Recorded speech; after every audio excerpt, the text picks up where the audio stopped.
국회에서는 오늘부터 21대 국회 첫 국정감사가 시작됩니다. 북한에 의한 공무원 피살 사건, 추미애 법무부 장관, 강경화 외교부 장관 가족 관련 논란이 쟁점이 될 것으로 보이는데요.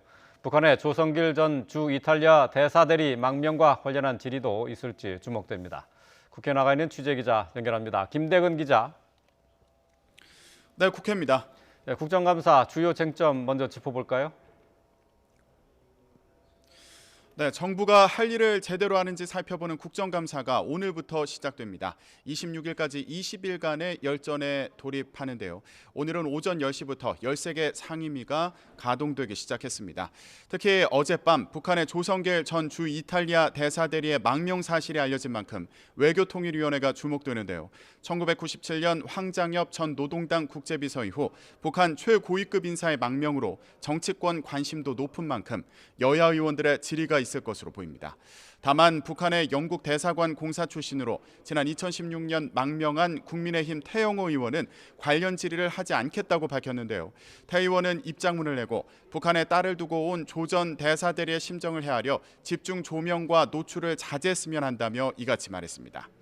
외통위에서는 이 밖에도 북한군에 의한 공무원 피살 사건, 강경화 외교부 장관 남편의 출국 논란도 쟁점이 될 것으로 보입니다.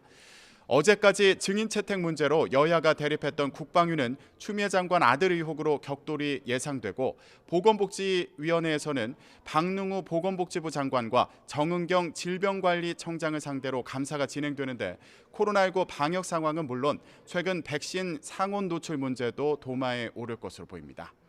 이번 국감은 코로나19 예방을 위해 비대면 화상회의 방식이 도입됐다는 점도 주목되는데요. 보건복지위는 국회와 보건복지부가 있는 세종, 질병관리청이 있는 오송을 화상으로 연결하고 외통위도 재외공관에 대한 현지 국감은 진행하지 않습니다.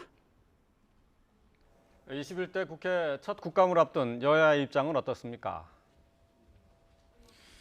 네, 국민의힘은 국감 20일은 야당의 시간이 될 거라며 벼르고 있습니다. 특히 추미애 장관 아들 의혹과 관련해 국방위 증인 채택이 미뤄진 것을 두고 문제 제기를 이어가고 있는데요.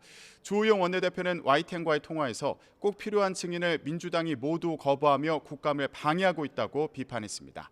그러면서 민주당이 계속 협조하지 않으면 최악의 경우 국감을 비토하는 것도 검토할 수 있다고 밝혔습니다. 반면 민주당은 국민의힘의 이런 주장은 결국 문재인 정부 흠집 내기로 정쟁 국감을 만들려는 것이라며 맞서고 있습니다. 김태년 원내대표는 아침 회의에서 국감은 정쟁의 시간이 아니라 국정을 살피고 민생을 돌보는 시간이라며 야당도 사실에 근거한 비판과 대안을 제시하라고 촉구했습니다. 박성준 원내대변인도 브리핑에서 국정감사가 허위 폭로, 묻지마 의혹 제기, 억지 파행 등 무분별한 정치 공세로 매몰되지 않길 바란다고 말했습니다. 지금까지 국회에서 YTN 김대근입니다.